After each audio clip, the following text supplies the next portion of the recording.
had like 2 or 3 other Premier League teams come to us to buy rather than us go to them. So it's just flipped around now. The medical market will be a big market for us. You can not only have a more successful outcome from your surgery, but then you can get back to kind of walking and daily life quicker. We can have that impact on millions of people. Welcome to the Bay HQ podcast, where we inspire, connect and guide the next generation of British Asian entrepreneurs. Today we have with us Raj Thiruchelvarajah, who's the co-founder of Hytro, which is a blood flow resistance wearable used by many of the top Premier League teams. Say hi to everyone, Raj. Good morning, Amar. Thank you very much for having me on here. Real pleasure to be here. And I'm co-founder of Hytro at the moment. We are making inroads into the Premier League and actually a lot of top flight sports teams across the world, thankfully. The product you've got now, it's such a different and interesting idea. And like being the co-founder of a company like this must be really interesting. But did you ever think you'd be in this kind of position when you were growing up? Like, what was it like growing up for you? Did you have this belief that you get to where you are today? No, so I'm a little bit older than you, so I'm 40 now. And when I was... You don't look a day over 21. Cheers, I'll take that. So when I was younger, like being an entrepreneur wasn't really a thing. It was, particularly being an Asian background, it was, okay, so which investment bank are you going to join, which big four accountancy firm or which management consultancy firm you're going to join. And that was very much the standard route. Only I'd say maybe last 5, maybe 10 at stretch years has that kind of changed to be something different. So I never thought about being an entrepreneur. I started my career at a big four accountancy firm and then went into banking, management consultancy for about 15 years or so. Eventually, then I was like, well, this is, what am I doing? So I remember I was kind of a management consulting firm and I was thinking, okay, so do I want to try and make partner here? And I just thought, I don't want it. I don't want it. It doesn't mean anything to me. It's not going to fulfill me. I'm not going to be happy from that. I was also looking like, okay, what am I doing it for? Is it money? They don't really earn that much. They earn money, but not stupid amounts of money. Is it power? It doesn't really, none of it made any sense. So I actually took time out. I went on a sabbatical for about a year, came back, and then I realized that I want to run my own business. I want to do my own thing. And I've always been into sports, health and fitness. And at that point, I met a guy called Paul Harter, who's actually one of our co-founders on Hytro. And Paul was actually 60 years old. He was a really high-flying M&A lawyer, a big international firm. He had just retired and he'd founded a company called Goalmaster. That was health, fitness, nutrition coaching for busy professionals. So I joined him on that company as a CEO. And as that part of that company, we hired Dr. Warren Bradley, who's our chief nutrition advisor. And after a few months of working together, Warren came to us with an idea. And that idea was Hytro. And that's how that started. So taking that sabbatical, right? Because a lot of people I know talk about taking a sabbatical. And they talk about taking a sabbatical for many years and never take a sabbatical. Yeah. So how did you actually take that jump? Was it something which was quite an easy decision? How long did it take you to pull the trigger? And was there any reservations you had? Were you confident of that decision or did you regret it when you first did it? Yeah, so for me, it was totally comfortable with it. So at that point, I'm trying to remember how old was I, maybe 34, 35, something like that. I established my career, so I know I can always go back for one thing. So that's the benefit of doing these things when you're a little bit older, right? You can always go back and get a good job, so don't worry about that. I'd just been working ridiculous hours on a project and I was really tired, really fed up with it all. At one point, I think we worked, like some of the guys and me, we worked like 30, 40 hours without leaving the office. Like it was nuts at one point. And I remember getting like the bonus and all the rest of it and thinking, is it really worth it? Where's the fulfillment in this? It's like, it's not money, it's nothing. It's just, I don't see the point and I need a break. I've always traveled a lot. I've always gone to try and experience different things through life. I think that's really important. I think one of the things that being a startup founder shows me is experience ladders up, and experience in all kinds of things like work experience, life experience, people experience, all of it ladders up into a better you, which then helps you be a better founder. And so going away, and I went to, I think it was Malawi was my first stint, and I went out there for about 3 months to start with. It was a bit of a no-brainer. It's like, well, I haven't spent much time in Africa. It's a great opportunity to do that. I went and kind of volunteered at a company out there so I could use my skill sets and actually work with Malawians as well. So that was fantastic. And for me, it was risk-free, really, to be honest. So it made sense. I like you said there as well about using your existing skill set to help people as well. Because even with what we're doing today, right, the whole idea behind the Bay HQ is using the skill set we've built up in other areas. Whereas if we wanted to help people and we try to do some completely unrelated sort of skill set, it's more just performative, right? It's like I could go to the middle of nowhere and build a school, but I don't know how to build a school. And I'd be having to learn how to do that for the purpose of maybe trying to make myself feel better about myself. Whereas, like I said, it could be more useful in a way to use the skills you've already built up, and then you're really making a difference because you can add more value by doing that. And like, did you find that sense of fulfillment by helping people in Malawi and using those skills compared to being in management consulting? So being a management consultant, firstly, I'll say it's filled with really smart people spending time doing things which may or may not add value, right? Some of it is, some of it is not. And actually, you could say that there's an argument for there's a lot of talented people being wasted in management consulting firms because it's filled with really smart people. If you take that skill set and you put it somewhere else, absolutely, you're going to see a really big impact. And actually, I think in some ways, being a management consultant is a great leap to going on to startup life. And I've seen that from my old consultancy firm, quite a lot of people have gone on to become startup founders because, again, it's a really good general skill set that you can have, and then you can take that and make a bigger impact somewhere else. But it's that bit again about the experience that you have, and I have tremendous respect for 20-year-olds who've found their business. I could never have done that. In my 20s, I'd be in no fit shape to do that. I would have failed without doubt.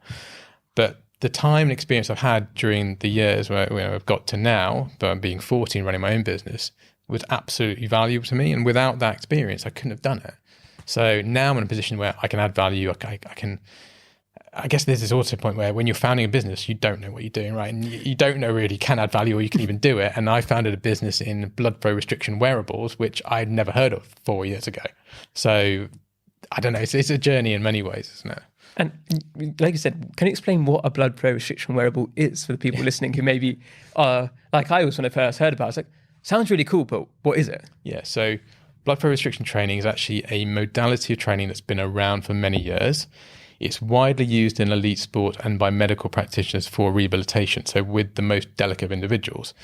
It's never made the the mainstream because of the products available. They're really expensive, really cumbersome. You require one-on-one supervision by a practitioner, but it's an incredibly scientifically robust training method to build muscle, accelerate recovery, or improve your endurance. And so what Warren, to his credit, came up with, and Warren has a PhD in human physiology, spent a decade in elite sports. He came up with the idea of integrating it into clothing. So therefore, you can now make it accessible. You circumvent a lot of the safety issues around positioning of the straps, occlusive stimulus. And so now we've made it scalable. So it's the first accessible BFR products available. So now we've got, for example, Premier League clubs using BFR technology that we produced for recovery, squad-wide recovery that they couldn't have done before. Rather than having one practitioner with one player rehabilitating, many of the clubs have now got their teams game day game day plus one. They'll all be using Hytro products, and that's brilliant for us to see. They're even using it in I think I name it like Leicester City. They're using it in the pool at the moment, which is fantastic for recovery. We've never designed for that, but they've found a different way of using it. And it's because we can provide a performance advantage for their players. And when you came on board at the beginning, right? Mm-hmm. What was that initial process like of setting up the company and trying to get those first clients? Because like you said, and if people go to your website, they're going to see you've got some pretty amazing clients and huge names out there. Yeah. And how did you get those as a new company?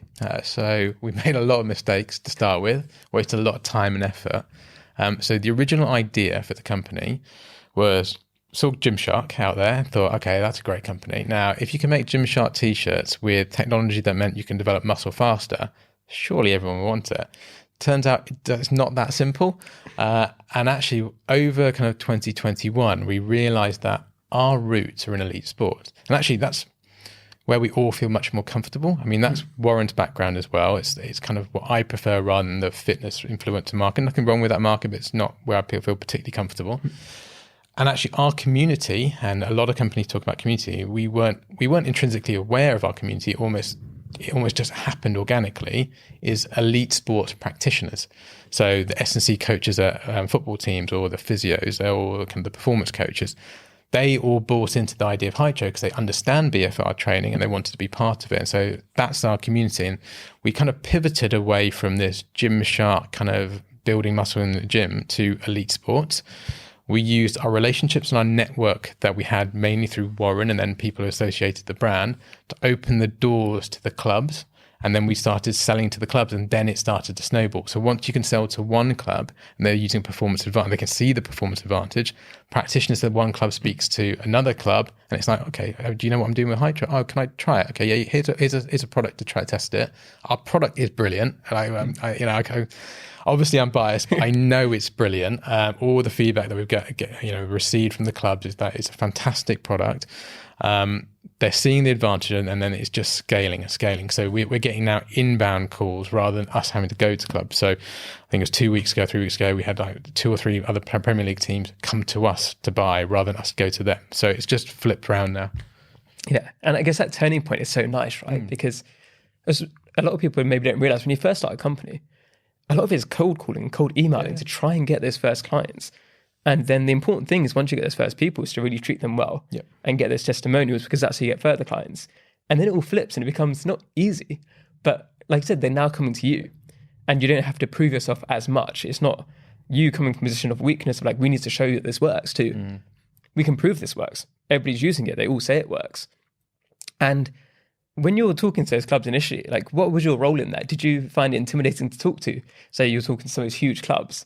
Obviously, you had the experience in management consulting, but was it different when it was your own company and it felt like your baby to say to them and like get them on board? Yeah, it's actually quite nerve-wracking. Obviously, Warren does a lot of the science aspect for that, and I'm there more from the business, kind of how do you deal with the commercials and all those kind of things. You feel like you've got a lot on the table. So it feels like rather than you're there for, a part of a big company, you're there for your company, and it really is quite nerve-wracking. You actually really care about the deal. It's the same when you're doing kind of fundraising as a founder. Like every time you're speaking to someone, it's like, there's a big deal here, right? You need the money coming in, you need the sale, and the pressure always feels on, which is actually kind of it's a nice thing because every day matters, every day counts, right? And that's the beauty of being a startup founder as well. You know what you're doing is really meaningful, because if you don't do it, you've got a big problem, right? So it's very different, but it's kind of perhaps more satisfying, even though the pressure is a bit more. Yeah, and like with the co-founders as well, so you mentioned like the different backgrounds you all have. Yeah. How has that relationship been? How have you managed to kind of make sure that you're all doing the right roles and keeping that relationship strong between you so you can keep growing? Because obviously it's something difficult for many people, is like, how do you find the right co-founder? Yeah. So what traits do you think makes your relationships work? Yeah, so I think we were just talking kind of before we went on about, I've got incredible respect for solo founders. Firstly, I think it's a really tough job being a co-founder. Doing it on your own is probably unbelievably hard. So kind of plaudits to anyone who founds their own business on their own. I would always advocate getting a co-founder or multiple co-founders, because it just enhances your skill set as long as they're complementary. For us, it's very, very clear. So kind of Warren's the technical science guy. Warren before he joined Hytro, had no real business kind of background at all. Obviously, I brought that to the table. So that's why I'm the CEO of the company, and that's why I kind of run the company. That I don't do it in a dictatorial manner, right? That's not my style. We do it everyone kind of does get a voice in the room, and that's how it should always be. Where I have to make decisions, I make them, and that's kind of Buck obviously stops with me. Paul is kind of semi on board. He's kind of like part-time. Paul is retired, right? But he's there for advice. He's there for his network. He's there for his input. He's brilliant at critical thinking. So I know the kind of things that I need to go to Paul for, and when I want his input. So that's an easier kind of relationship to manage. And Paul also knows when not to kind of involve himself. I mean, he's obviously a very successful M&A lawyer, far more successful than I am, but he knows where the boundaries are. He knows what he can do and what he needs me to do and what I need to be responsible for. And that's clear again with Warren. So we have a really nice dynamic. We don't always agree on everything. We have some robust discussions, and that's the way it should be, I think, with founders. And if you're not having that, that's a problem as well. But it's something that's evolved over time, but it's actually been quite a comfortable relationship between the three of us. Yeah, and obviously you're growing the team as well, right? And how did you go about that hiring decision and getting the right people on board? Well, we didn't to start with. So we've made a few mistakes on the hiring. I think it's kind of inevitable. We hired a CMO originally who on paper was brilliant, and he's a lovely guy and I really like him, and he's a really nice guy, and it just wasn't the right fit for the company in terms of he would have been a great CMO later on in our journey, but you need a very different skill set at the beginning when you're starting out. And we've got Rich now on board, and Rich is absolutely fantastic, right? As I see him, he's ex-Nike, he's ex-Nike, but he can take what he learned from Nike and translate it to startup life, which is very different. So we got it. So it was a painful move from the first one to Rich. And I think one of the things that there's a saying where you shouldn't hire kind of family, friends, kind of people you know like that. But actually, that is the best way in some ways to vet them. So hiring people you kind of know is actually a bit more reassuring. There's no easy way of doing it. And I think you're going to make the cut quickly if you know it's not working. I think that's the mistake I made maybe the first time around the CMO, is not making that cut quicker, because then we may have been in a better place. But it's the tough, hiring in startup is really difficult because you're limited on funds, limited on time. You need to really get it right. You need a skill set in the company, and it's like, how quickly can you do that? It's almost inevitable you make some mistakes on that, and it's mitigating those as quickly as possible. Yeah, it's interesting what you said there about the family and friends aspect, because I've heard quite different opinions on this. Okay. And I think I've done it in both ways myself, where when you get family and friends to help you out, sometimes the problem is that if somebody hasn't done something right, it's kind of difficult to then be like, well, this kind of sucks. I need you to fix this. Yeah. Because you've got that personal relationship as well. But then when it's someone external, then it's also, again, the boundary setting is really difficult. I think, especially in a startup, and it's different to corporate life, right? Because in a big company, there's rules, there's HR departments, everyone kind of knows where they stand. Yeah. Whereas in a startup, you kind of just need people to fill the roles that are there, and it's going to be much more a generalist skill set. And it's like what you and me both do, right? It's like we just take on whatever there's not somebody to do. We'll learn how to do that and start doing it. And you need those self-starters, especially at the beginning of a company, I think, who are willing to do things that are a little bit outside their defined role. Because especially when you hire them, you don't really know what the role's going to be until it progresses a bit more, right? Yeah. And it's like you said with the first CMO, is that the skill set when it's 1,000 people in the company or 2,000 people in the company is very different from those early days. And even within management consulting, what did you find with the cultural changes that really shocked you in a way that you had to work differently in a startup versus when you're a consultant?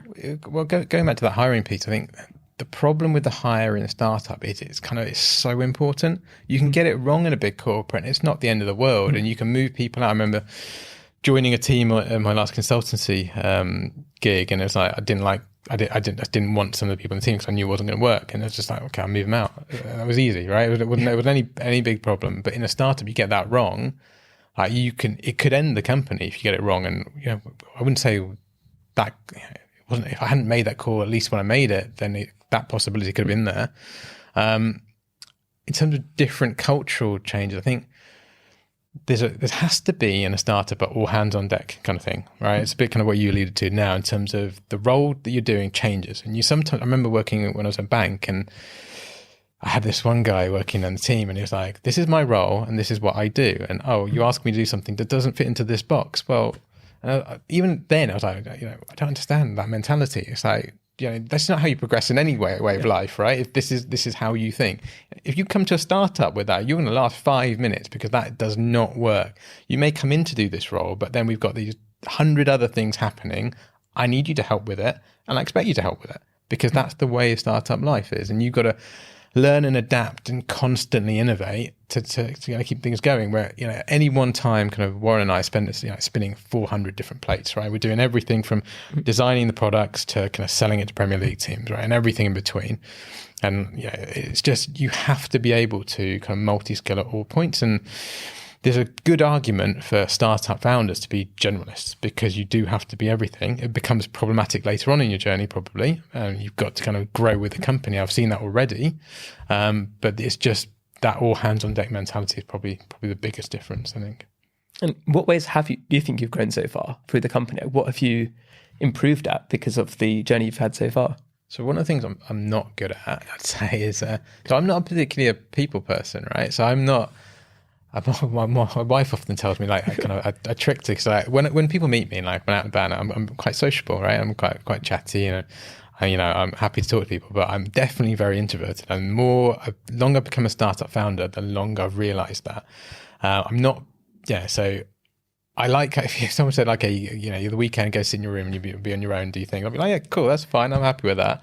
But obviously everything goes through me in the startup, right? Everything. So I have to constantly be on the kind of the people thing, even though it's not my natural skill set, right? And I have to make sure that I'm very kind of task oriented, like what do we need to do to get from A to B? How do we get there? Okay, let's get it done. But the whole thing is every business is a people business. And so I've got to really dial that up and make sure I'm always conscious that how are people feeling? What's going on in their lives? What are they thinking? And having those, and I know you're good at that, obviously, about the kind of more meaningful conversations, because then you understand them better. You understand their motivations, their kind of deeper lying kind of intrinsic values. It's easier then to kind of get them to kind of work with you towards the common goals. And so that's the bit that I've struggled with a little bit in terms of, again, in corporate life, you don't care so much because you don't have to in some ways, and you should. But when you're at a bank, it's much more ruthless culture. It's like, if you don't deliver, I'll just replace you, right? It's no big deal. Here, it's actually I need you to kind of come together. I need to really put more of an effort into that, and that's not natural to me, and I have to work on that a bit. I think it's something which maybe people who don't have their own businesses struggle to understand. It's about when you get somebody in a startup, you've really got to invest in them as a founder, right? And it's really important to you, right? And it's when you're managing a company that's huge, you still care, but it's a bit different, right? Whereas they're coming in to help you with your baby, essentially. Yeah. And that's like such a important like relationship, and how like life and your work is intertwined now. And that's why if you do join a startup, you've got to kind of understand that relationship that the founder has with their company and how important it is to them. Yeah. And it's like, I've talked about this before, about founders also, like you said, like need to share themselves about how they're feeling and if they're stressed about things like that, because then their employees and the people working for them can understand that and see, okay, like he's not just being an idiot to me or a jerk to me. He's doing this because this is really important to him and it matters. And I think that human side of things, it helps in both directions as well. Agreed. I think it is really difficult for startup founders. You often hear about kind of startup founding teams and then the first employees, and it's a really difficult environment because startup founders are 24/7 thinking about your business, right, all the time. And you, like me and Warren, will be texting on the weekends at all kinds of ridiculous hours, and Rich is in our team now also the same. And we've got to watch boundaries as we expand the team, because people don't, there's an element of them, yes, having to buy into the culture of startup, but it also, you can't expect it to dominate their lives in the same way it does for you because you're a startup founder. But there just has to be an appreciation on both sides of where that lies. It's a little bit of a difficult balance. I think as we expand, that will be a hard one for me, because I always think about Hytro. It's always in my mind somewhere. Like, again, you get the classic thing where the wife's going, you're there, but you're not there kind of thing. And I know there will be an element of me of when we have more employees, they'll be like, why aren't you thinking about Hytro at 11 o'clock on a Friday night? Like, I'm thinking about it. Why are you thinking? And I've got to go, no, that's not rational. That's not normal. And I've got to dial that bit back and go, no, you have to have a life because that's the right thing. But yeah, I think if you're an employee in a startup, you have to appreciate the startup founders. They live and breathe the company. If you're a startup founder, you have to appreciate that employees aren't startup founders, but they still care, and they're still, you've got to get the right fit for your company. You mentioned your wife there as well, and we talked about this before we started, about how to balance that family life and everything that's so important on that side, with also being the company, and like you said, where everything goes through you. So though you don't want to be switched on all the time sometimes, it's hard to stop that. So how have you dealt with that? What tricks have you learned, or how have you been able to make sure that you're, I guess, looking after both sides of your life? Yeah, so I remember I was on another webinar about this. They asked me a very similar question. The honest answer was I've just really, really struggled. We had our twins 5 months ago, so 5 months today. Actually. Congratulations. Thank you very much. Thank you. But to have twins, have a startup, and also on top of that renovating a house, and our builder went bankrupt, and that's a whole nother story. When there's so many stories of kind of how hard founding a business is, and kind of how the mental struggles of a founder go through that. You add other things to that, and life doesn't stop. And we were talking about this a second ago, kind of with your own situation where you launched, was it a couple of days ago, but you've got obviously the background of everything that's happened in your life and how difficult it is. And actually, it's probably more respect for you on this, because it's probably even more difficult given that there's the implication of that story in what you're doing right now, which makes it even more emotional, I'm sure. and it's that I constantly have this bit where I'm torn between, I really want to be a good father and spend time with my boys. And, you look at the cute little face, and I miss them every day when I'm not there, right? And they're a cute little face, and they look at you and they smile. It's amazing. And I think being a father is like, I know it's very cliche, but it does change a lot of things about how you are and how you view the world. Certainly makes me much more emotional nowadays than I ever was before, I must say that. It's a real struggle. I don't yet know of a way to get through it because, for example, at the moment, I tend to get up at 6 a.m. and I start working pretty much straight away. I want to try and help my wife when I'm working at home during the day where I can, but it's difficult. Because obviously I'm very, very busy. Then I always try and make kind of, the feeds and the bath time. But then I get back to work about 8 and then work till 1, 2 in the morning. And that's just not sustainable, but there's no other choice. And it's like, I don't know a way through it. And then that becomes really difficult because you've got the combined pressures of, okay, I've got to keep the startup going, and it's going, business is going really well at the moment. It's going in the right direction, after a lot of struggle through 2021, the right direction. Funding is a real challenge. And so that's in the back of my mind. It's like, it's all very well, the business is going really well, but if you don't get funding, you're screwed anyway. So I've got to get that done. And then also, this is all for the family and the children, right? So this is how I give them the life that they want because I need Hytro to do well. And so you're just pulled in so many different directions that it's so difficult to manage. And I'd love to know how you've managed to kind of get through kind of this really difficult period for you, if you're okay to talk about it. Because, fair play for you. I mean, a lot of people would have gone, I need a break. I need time out completely. And I'm going to push this on. But you channeled it, I think, really well. Yeah. And there's a few points I'm going to pick up back with you there. But that last question you asked, I think, it's also about knowing myself. I know that if I took a complete break for too long, then what I was struggling a bit was a whole existential crisis, right? Of after my dad passed away, then what's the point of anything, right? And if I let myself stay in that position for too long, I think it'd be harder and harder for me to get out of it again. So it's also, I'm doing what I'm doing now because I know that I need that to keep me going. And it's putting a lot of pressure on me. And like what we're talking about before, so like the stuff with the will is still going on. Like I'm trying to sort out the business. I'm managing other aspects. I've got the clients from before. There's a lot on my mind that I'm trying to sort out. And like I said, in some ways, I know that I'm doing too much right now. And I know that. But I also know that if I just took a complete stop, then I'm scared that I wouldn't be able to get back again, that I'd get myself trapped. So I think it relates to your story in some way because I think there's these critical mass moments, right, where if you once you get the fundraising sorted, then that gives you the money to then hopefully hire more people to take some of this pressure off you. So that's the kind of the keystone thing there, right? And then what I'm doing is like once all this stuff is sorted with my family and things like that, and that's all done, then that opens up like much more free space. And the difficult thing is in this transition period, it's almost acknowledging this is going to be really hard for a bit, but there's not necessarily anything I can do about it just yet, other than do my best in trying to get those things done. And yeah, I'm looking at it at the moment through that lens of, okay, I can't maintain this for a long time, but also I don't need to maintain this for that long. And if it starts getting too long, that's when I'm going to have to take a break. And I am working I don't even think it's necessarily that I'm working harder than I need to be. It's more that I don't have the mental capacity to work as hard as I want to. Okay. So I'm burning out, not necessarily by doing so much work, but because I'm just at a lower capacity. So if this was me 6 months ago, I would have done way more for this launch because I was in a healthier state of mind. Whereas, like, I guess if you're watching this on the screen now, right, let's say like in normal times, I'm like here, right? So I can work that hard and I wouldn't burn out. But right now, my mental capacity is about there. So if I'm working like this hard, which is less, it's actually making me struggle a bit, right? And dedicating things to something that means something a lot is that fire that's keeping me going, that gives me that conviction and make sure that I'm doing things in the right way. But I am not under any delusion that I can keep this going. I need to fix certain things, have some big things off my plate, like in my personal life, and then that opens me up again to start doing more here. And even what I'm doing now is like, if we just can get the momentum and we get people to keep coming on, keep getting the funding, stuff like that, I can hire more people to take some of the stuff off me.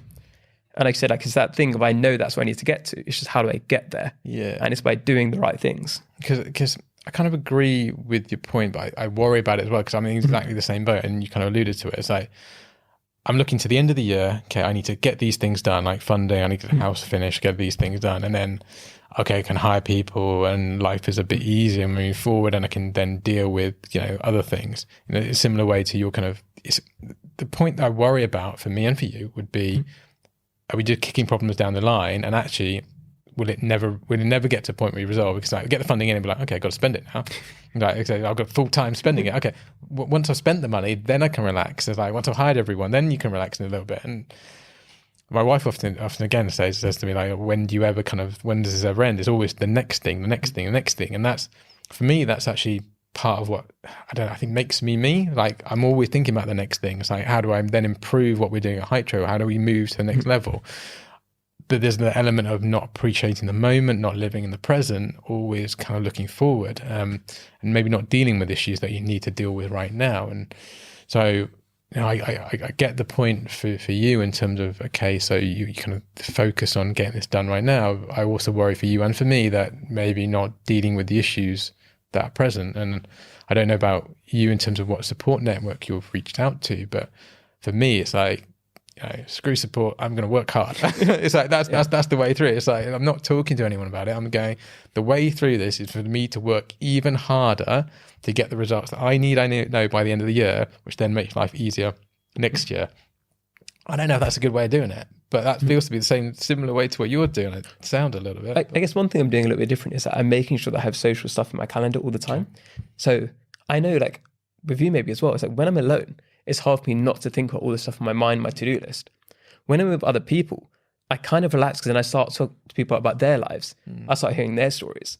So I've realized myself that when I'm alone, sometimes it's hard for me to relax now. Okay. But when I'm in social situations with somebody I trust and people I like, obviously, when you're not with people you like, it's all more difficult. But when it's with people I like, then I'm relaxed more and I get to hear their stories and it just takes me out of my own head a bit. So I found that's quite been really useful for me. Okay. Rather than just obsessing over the stuff in my mind, I'm allowing myself to be social, see people. Like, for example, I dance, right? So I've been going to dance classes again and like give myself that kind of a joy. And it's difficult, I think, because you're working these crazy days. But sometimes what it might be is if you take a couple of hours out to do something fun, then that gives you a bit more energy. And it's something which I think a lot of people maybe don't realize is that if you put more time in, if you're burning out, you're actually less effective in some ways.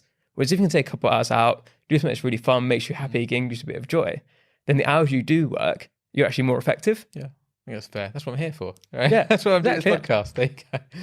And like, looking forward as well, like you said, like always the next thing for Hytro. Yeah. What is the ambition with this? Like, where do you want to take Hytro? There's one of the kind of blessings and the curse of what we've done is it's applicable to so many different people in so many different ways. So at the moment we're focused on professional sport, but that's just the tip of the iceberg. So everybody, from your professional athlete looking to recover quicker to your elderly person trying to stave off sarcopenia, which is muscle wasting, and then everyone in between is kind of can be benefit from BFR training. So we've got a huge market, and actually the difficulty for us, and when we're talking to kind of VC funds and potential investors, it's not the scalability, it's the sequencing of what we do. And actually, so the medical market will be a big market for us. And we're going to start the baby steps of that next year with a view to kind of get into the medical market in about 2026. The consumer market's really interesting because there's an element of complexity that we worry about. And the best way to do that is actually probably to partner with other brands or license with other brands. So at the moment, we're actually working with a premium cycling performance brand to integrate our Hytro technology into their cycling bib shorts. So it's a better way into the market. So for us, it's just how do we kind of sequence the brand and kind of our kind of plan going forward to hit as much as possible without overstretching ourselves. It's always that current temptation of you get a lot of inbound stuff coming to us nowadays because people think Hytro's a lot bigger than it is, to be honest. And we're going, can't do that right now, can't do that. We'll do that one thing because otherwise we're just going to take on too much. So that's the tricky bit at the moment. But that's a good place to be honest. I shouldn't complain at that. See, you mentioned there about the medical market in 2026. So we're recording this in 2022. So that's 4 years away, right? And yeah. what I've imagined in my head is that there's a lot of different hurdles to go through there, right? To get the approval, to make sure you've got different tests done, things like that. And for Hytro itself, is it like patented, or how do you kind of the market of how do you protect yourself just going forwards? So we've patented the integration of blood flow restriction technology into clothing. So we've actually got a very broad patent, which provides real value for the IP. It obviously doesn't preclude someone in China doing kind of a knockoff, but it protects against the bigger brands likely trying to replicate what we're doing, because it actually makes more sense for them to buy us or to license it, because then the IP is so valuable, it protects them against competition.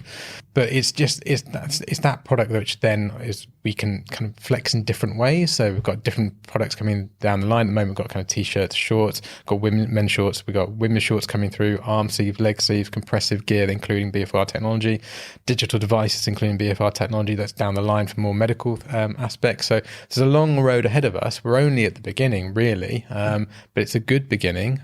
We just need to add more kind of fuel to the fire and grow now.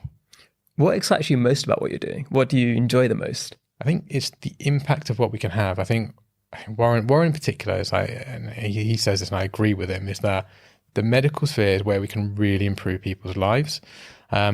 Typically, for example, we're looking at joint replacement surgery to start with. That'd probably be the first demographic. So we pre and post surgery, improving kind of muscular health around the joint that's being replaced. So you can not only have a more successful outcome from your surgery, but then you can get back to kind of walking and daily life quicker.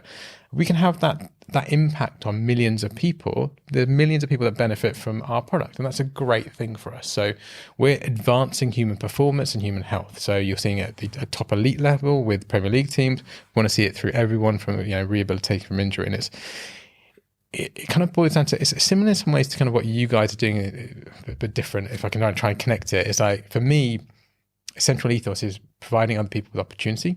So however that is, and for example, some of the charity work I used to do was about empowering people to start businesses. And this was in both here and in Africa in particular. And it's like giving them the tools to do that through workshops, through funding, through other things. With Hytro, we're giving people the opportunity to improve their physical health and their performance. Through what you're doing is you're trying to connect and give opportunity to budding entrepreneurs or existing entrepreneurs, or people interested in the community, to find the opportunities. And it's all about the same thing, and it connects really nicely. Yeah, and I think that's amazing what you just said as well. And I hope that in 10, 20 years' time, I interviewed that guy from Hytro before this changed the world. Yeah, I hope you're not 10, 20 years ago, what happened to Hytro? Who was that guy again? Yeah. But it's amazing, right? Because imagine, I know from the experience of my dad and things like that, where people have been in hospital beds for a long time, there's a really long road to recovery. Yeah. And if you can speed that up, the amount of value that gives to people's lives, and it's their lives, but it's also people around them, right? Where they can come home quicker and they can be around their families. And there's so much good that can be done through that product. So 2026, hopefully that's going to happen. Yeah. And you mentioned there about the workshops you've done for people as well. And what are some of the common pieces of advice you give people that you think maybe they often miss out or they don't hear? And maybe our audience haven't heard that they should hear. When you're in 20s, when you start out your career, of impatience to get on. I remember being at 25 and thinking, I think I'm promoted. I should have got promoted. Why didn't I get promoted? And being really upset about it. And down the line, it doesn't matter. You get promoted 6 months later. Who cares, right? There's a real rush to kind of get to kind of the end goal. When you've got plenty of time, right? You've got loads of time. Go and experience more things. My advice to everyone in their 20s is travel, experience other things, meet different people, experience different cultures, get out of your bubble, try different jobs, try different roles. Because it all, as I said earlier, it all ladders up. You put yourself in a better place later on for success. There's generally this myth that I think social media kind of perpetuates, that there's all these 21-year-old founders who are massively successful. Now, there are 21-year-old founders who are successful, and they are phenomenal, clearly, right? I could have done it, as I said earlier, at that age. But there are a lot more 40-year-old founders who are successful, a lot more. And I think there's Harvard Business Review, I think, found the most successful founders were at 45. And that kind of makes sense, right? Because you've got experience, you've been through, you've done it, you've got the network to be able to kind of actually execute against that.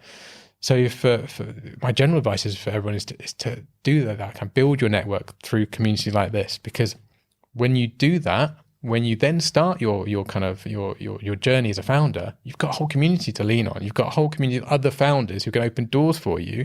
And it is actually all about that.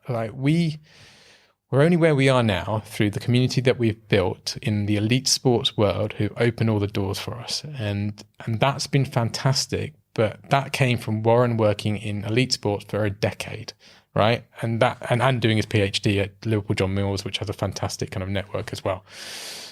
without that, we wouldn't be anywhere. If we were a brand without that connection, we would not be able to get into elite sports, to give us the time of day to go, can I try this product? And then go, oh, okay, now it's brilliant. So there's a whole, take your time, build the network, build the foundations, and then execute.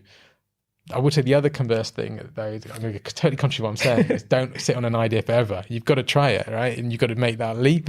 The world is full of people with great ideas who've never done anything. And that's, again, it's very cliched, but it's also true. There'll never be that right moment. I would never have said to anyone, found a business and have twins, renovate your house, stay at the same time, but I've done it. And it's brutally hard, but I'm glad I'm in it. I'm glad I'm doing it. And it's part of the journey, right? You have to balance life with the business, and you're going to find a way through, and we'll all find a way through it, as hard as it may be at the time. Yeah, and a few things you mentioned there. So the 21-year-old founder stereotype. So the only reason that the 21-year-old founder story is a headline is because it's so abnormal. And people sometimes get that confused, right? You see stuff in the news, that's because it's unusual. If everybody was doing that, then you wouldn't see it, right? So you don't see headlines, 40-year-old founder creates $1 billion company, because the age isn't so unusual for people to mention it. Whereas when somebody's very young, that's when they do it. And it's that thing of the availability and like making sure that you see why people are mentioning those different things, right? And even, for example, I don't know what I'm going to call this episode, but I'm going to call this episode the thing that's most abnormal, because that's what's going to get people's attention. Okay. But a lot of the stories and a lot of the experience you've had, a lot of people can relate to. Yeah. And that's the interesting thing. But sometimes you get people's attention for things that are different. But how you really build a connection is through the things that are the same and how people can relate to your story. You also mentioned there about build the network before you need the network. I think that's a huge mistake people make, is they only start talking to people when they need them. Yeah. And then it becomes very transactional. Whereas if you're just like, oh, yeah, your story is really interesting, I want to learn more. And I don't necessarily need anything out of it. It's just, I want to talk to you, I want to learn more about your story, and you're listening to people. That's how you build the real connections. And I talk to a lot of people where I don't necessarily need anything from them, but I just think they're interesting. And then later on down the line, we might collaborate, we might do something like that. And if we don't, that's no problem. Yeah. If we do, then that's great as well. And I've had so many people I've talked to that I've literally just enjoyed the conversation. I haven't got any business out of them, I haven't tried to do anything like that. But that connection has really mattered. So we've only got a few minutes left, so we're going to go to the quick fire questions now. Yeah. So first of all, is there 3 entrepreneurs that you'd like to shout out that people listening should follow? Tom Singh, who was the founder of New Look, for kind of everything that he's done in terms of building the business empire from nothing really. So fair play to him. And so one of the guys that I used to work at PA Consulting with actually, which Asesh Sarkar, he's done a fantastic job at Salary Finance. So he'd be one of the others. They're doing some fantastic work there, which is actually kind of a societal kind of benefit as well. So fair play to them. And I guess the third one, I think I have to pick my co-founder, Warren, on for his tenacity, his drive, and his brilliance in bringing Hytro to the world as well. And then the Bay HQ, the community is really important. Yeah. So what can people who are listening right now reach out to you about if they're looking for help or guidance in some way? Yeah, so I'm obviously happy to help with anything, anything that they... I'm obviously happy to help with anything that anyone wants. Obviously, my constraint is time at the moment. In particular, I guess, the journey that I've been on that might relate to them, kind of moving from a corporate world into starting your own business. If they want tips and help on kind of how to do that, I'm more than happy to do that. If they're actually starting in the sports tech space, then I've got a load of network now that we've kind of built up that could help them in that and unlock the doors and the opportunities for them. And then on the flip side, what's something you need help with right now? How can our audience help you? So I think we were talking about earlier in terms of advice on balancing kind of life, having children in particular with startup life. I'd love to know how founders have done that because I just don't know the answer. And then on a just very practical level, opening doors to funding opportunities is like every other startup. We need that. Awesome. So it's been great to talk to you today. No, thank you. Really enjoyed it. Have you got any final words for our audience? I think I'll go back to what we said earlier in terms of always keep your kind of mind open to opportunities.